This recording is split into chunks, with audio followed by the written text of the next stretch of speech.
새로운 경기, 공정한 세상, 경기도의 슬로건입니다. 새롭고 공정한 경기도, 새로운 건 알겠습니다. 여태껏 볼 수 없었던 도지사의 정치적 행보와 언행, 충분히 새롭습니다. 하지만 두 번째 키워드 공정은 좀처럼 와닿지가 않습니다. 경기도가 말하는 공정은 정말 지켜지고 있을까요? 백브리핑의 이번 기획은 이 의문에서 출발합니다.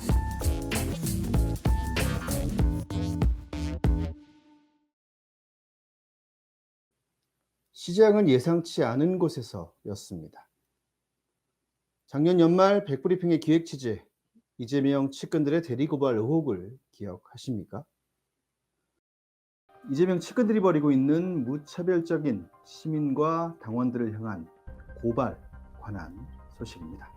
이재명 측근들로 구성된 코로나19 가짜뉴스 대책단이란 단체가 정작 코로나19와는 전혀 관계가 없는 이재명 지사를 비판하는 당원과 네티즌들을 고발했다는 뉴스를 접한 후 실제로 저는 고발당하신 분들과 접촉을 시도했고 많은 분들의 제보를 받을 수 있었습니다. 실제로 이후에 저와 연락하신 분들 거의 모든 분들이 이 사건과 관련하여 무혐의 처분을 받으셨습니다. 그렇다면 이재명 측근들과 지지자들은 왜 이렇게까지 무리한 고발전을 이어갔는가? 제 취재는 여기서부터 시작되었습니다. 이들의 무리한 행동은 이뿐만이 아니었습니다. 최근 이재명 지사의 팬클럽은 이재명을 비판한 시민들과 당원들의 고발을 위해 변호사비 모금을 진행한 바 있습니다. 해당 팬클럽은 이재명을 비판한 네티즌들을 실제로 처벌받게 할 수 있을지 장담할 수는 없으나 그들을 위축시키는 효과는 있을 것이다 라고 이야기했습니다. 그들 스스로도 이 고발이 무리한 것임을 자백한 셈입니다. 이처럼 고소고발을 이용해 당원과 시민들의 입을 막고 비판을 잠재우려는 시도, 저는 이 문제가 심각하다고 봤고 취재를 이어갔습니다. 그러던 중 알게 된 사실 한 가지, 다수의 고발 중 고발의 주체, 즉 고발장에 고발인으로 이름을 올린 사람이 앞서 말씀드린 경기도 코로나19 가짜뉴스 대책단 혹은 이재명의 팬클럽이 아닌 개인이었다는 사실이었습니다. 첫 번째 취재한 고발인은 경기도 소재의 한 언론사를 운영하고 있는 A씨. 취재 끝에 찾아낸 인물 B씨. 당시 의혹 당사자로 지목됐던 A, B 두 명 가운데 인터뷰를 진행하지 못했던 B씨.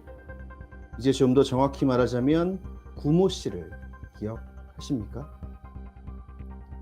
이 사람에 대해 다시 간단하게 설명을 드리자면 이재명 지사가 성남시장이었던 시절 성남에서 조경업을 하며 이재명과 연을 맺었던 구씨는 이재명 선거 자원봉사자 모집 모델로도 활동을 합니다. 이재명이 경기도지사가 된 후 갑자기 경기도청 주무관이 된 구씨는 이후 이재명 최측근인 김용 당시 후보의 선거운동원을 거쳐 경기도 일자리재단 본부장으로 자리를 옮기며 이때쯤부터 이재명을 비판한 네티즌 수십 명을 직접 고발합니다. 백브리핑은 이 석연치 않은 고발 사건을 취재, 보도했고 재단 관계자에 따르면 이후 구씨는 일자리재단 본부장에서 물러나게 됩니다. 이렇게 신속하게 본부장 자리를 떠난 이유가 무엇일까? 처음엔 그저 대리고발 의혹을 받은 것이 당사자와 누군가에게 부담스러웠던 것일까? 라고 추측했지만 이유는 다른 곳에 있는 듯 했습니다. 바로 이 구씨가 애초부터 이 재단 본부장이 될 자격 요건을 갖추지 못했기 때문이라는 게 내부 관계자들의 제보로 드러났습니다. 구씨 채용 당시 경기도 일자리재단 채용 자격 요건입니다. 조직 운영 및 경영 성과를 도출할 수 있는 지도력을 보유한 자, 공모 분야에 대한 전문 지식과 고급 관리자로서의 업무 추진 능력이 있다고 인정되는 자.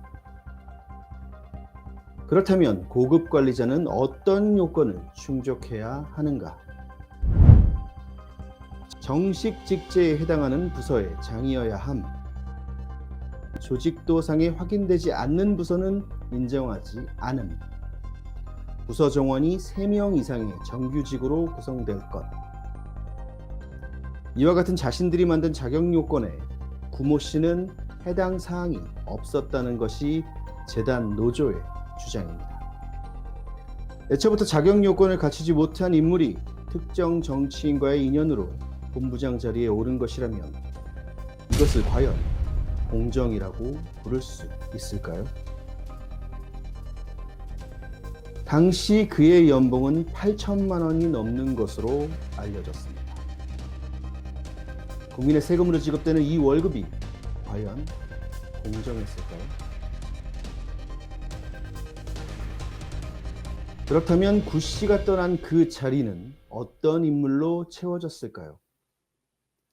현재 경기도 일자리재단 해당 부서의 본부장은 조모 씨. 1986년생, 비교적 젊은 나이의 청년입니다. 그런데 이 사람의 경력은 구 씨에 비해 크게 나아 보이거나 자격 요건을 충족한 것 같아 보이지 않습니다. 청년 네트워크의 운영위원, 정당의 청년 대변인, 모두 앞서 언급한 자격 요건을 충족하기엔 부족합니다. 어떻게 된 일일까? 주시하고 있는 세력이 있다는 걸 알면서도 왜 또다시 논란이 될 만한 인사를 단행한 것일까? 정답은 아주 간단했습니다. 자격 요건의 대폭 완화. 이 인사를 단행하기 전 일자리 재단의 규정, 2급인 본부장의 자격 요건이 3급 팀장급으로 이동합니다. 그렇다면 당연히 더 까다로워져야 할 2급 본부장의 요건은 어떻게 바뀌었을까요? 조직 운영 및 경영 성과를 도출할 수 있는 지도력을 보유한 자, 공모 분야에 대한 전문 지식과 고급 관리자로서의 업무 추진 능력이 있다고 인정되는 자, 수치가 적용되지 않는 모호한 기준, 누구라도 심사위원회 결정만 있으면 해당이 될 것 같은 자격 요건입니다. 정리하자면 저희 방송 직후 구모 씨가 본부장 자리에서 물러났고 일자리 재단은 이렇게 자격 요건을 바꿔 새로운 본부장을 그로부터 한 달 뒤에 임명합니다. 누군가를 그 자리에 앉히기 위해 채용 조건을 대폭 완화했다는 의심이 들기에 충분한 상황입니다. 이쯤에서 하나 확실히 해두고 가겠습니다. 자신이 원하는 사람에게 일을 주고 자리를 주는 건 인사권자의 고유 권한입니다. 저는 자신과 혹은 자신의 측근과 인연이 있는 사람을 채용했다는 게 정말 사실이라 하더라도 이 지점을 비판하고 싶은 마음은 없습니다. 말했다시피 어디까지나 그건 인사권자의 고유 권한이니까요. 자신과 손발이 잘 맞는 사람, 그 사람을 쓰는 건 어찌 보면 당연합니다. 하지만 그 사람이 자격이 없는 사람이라면 얘기는 달라집니다. 그리고 그 자격 없는 사람에게 주는 돈이 세금이라면 더더욱 다른 이야기가 됩니다. 국민의 세금으로 월급을 주는 자리에 자격 요건을 갖추지 못한 사람이 앉는다는 것. 그로 인해 정말 그 자리에 가야 하는 능력 있는 인재들이 들러리로 전락해 버린다면 이는 경기도가 주장하는 공정과는 한참 거리가 있어 보인다는 생각입니다. 하나의 기관에서 벌어지는 일을 가지고 경기도 전체를 매도하는 것이 아니냐는 비판이 있을 수 있습니다. 저는 이 문제를 취재하면서 경기도의 다수의 기관 관계자들을 만나 취재를 진행했습니다. 결론부터 말씀드리자면 이와 같은 불공정 인사비리 의혹은 한두 기관의 문제이거나 한두 건의 의혹이 아니었습니다. 저는 계속해서 이를 취재, 보도할 생각이고 오늘은 그 시리즈의 첫 번째 신호탄에 불과하다는 말씀부터 드립니다. 그리고 또 하나, 이를 취재하며 알게 된 매우 의아한 인사이동도 있었습니다. 오늘은 이 의아한 일도 조금 이야기를 해볼까 합니다. 이야기는 이재명 지사의 성남시장 시절로 거슬러 올라갑니다. 성남시장은 프로축구단 성남FC의 구단주이기도 합니다. 이 축구단의 거래처 중 유독 일감을 많이 받던 공연기획사가 있습니다. 1인 기업으로 보이는 이벤트 행사 보조 요원을 제공하는 이 회사의 대표 신씨. 성남FC 행사에 마술사 복종을 하고 공연을 하기도 했던 인물입니다. 성남 축구단으로부터 많은 일감을 받던 이벤트 회사의 대표는 그 뒤 성남시 공무원이 됩니다. 그녀가 일했던 곳은 성남상권진흥원. 전통시장 지원 그리고 지역 상품권 소비 촉진 마케팅 사업을 진행하는 곳입니다. 갑자기 공무원이 된 그녀가 근무했던 성남시장상권진흥원은 이처럼 정규직 공무원들이 아닌 기간제 공무원들이 유독 많았는데 이들은 나중에 이재명이 경기도지사가 된 이후에 대부분 경기도시장상권진흥원으로 자리를 옮깁니다.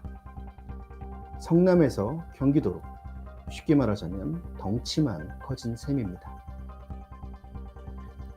하지만 동료들이 경기도로 자리를 옮길 때 유독 신씨는 흥선지가 달랐습니다. 그녀가 향한 곳은 경기도시장상권진흥원이 아니었습니다. 신씨의 다음 직장은 바로 코나아이. 직책은 상임이사였습니다. 코나아이는 경기도 지역 상품권 관련 플랫폼을 제공하는 회사입니다. SNS상에선 이 기업이 많은 의혹의 목소리가 나오고 있는 상황입니다. 이런 것들을 차치하고서라도 그녀가 이 회사의 상임이사로 간 부분은 쉽게 납득이 가질 않습니다. 작은 이벤트 외주업체 사장에서 성남시 공무원으로, 그리고 몇 년 뒤 이재명이 도지사로 있는 경기도의 파트너이자 상장기업의 상임이사로, 그녀가 펼쳤던 어떤 마술 공연도 이보다 놀랍지는 않을 것 같습니다. 공무원이 기업의 이사로 가는 게 이상하지 않은 분들도 계실 겁니다. 그렇다면 이건 어떨까요? 이재명 지사 밑에 있던 신씨가 이직한 회사 코나아이. 코나아이의 부사장급 인물이 작년 경기도 상권진흥원 상임이사로 임명됩니다. 상권진흥원 사람은 코나아이로, 코나아이 사람은 상권진흥원으로. 이재명이 부하는 코나아이, 코나아이의 직원은 이재명의 부하로. 이 모든 걸 그저 우연이라 치부하기엔 무리가 있어 보입니다. 과연 이 모든 과정은 공정했을까요?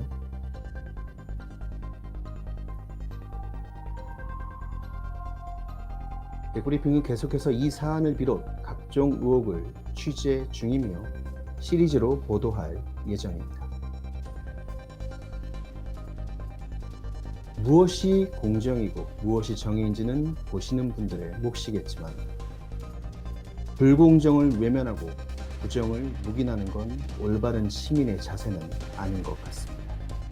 끝으로 혹시 이 방송을 보신 언론인 여러분들께도 요청 시 취재에 적극 협조하겠다는 약속을 드립니다. 시청해주셔서 감사합니다.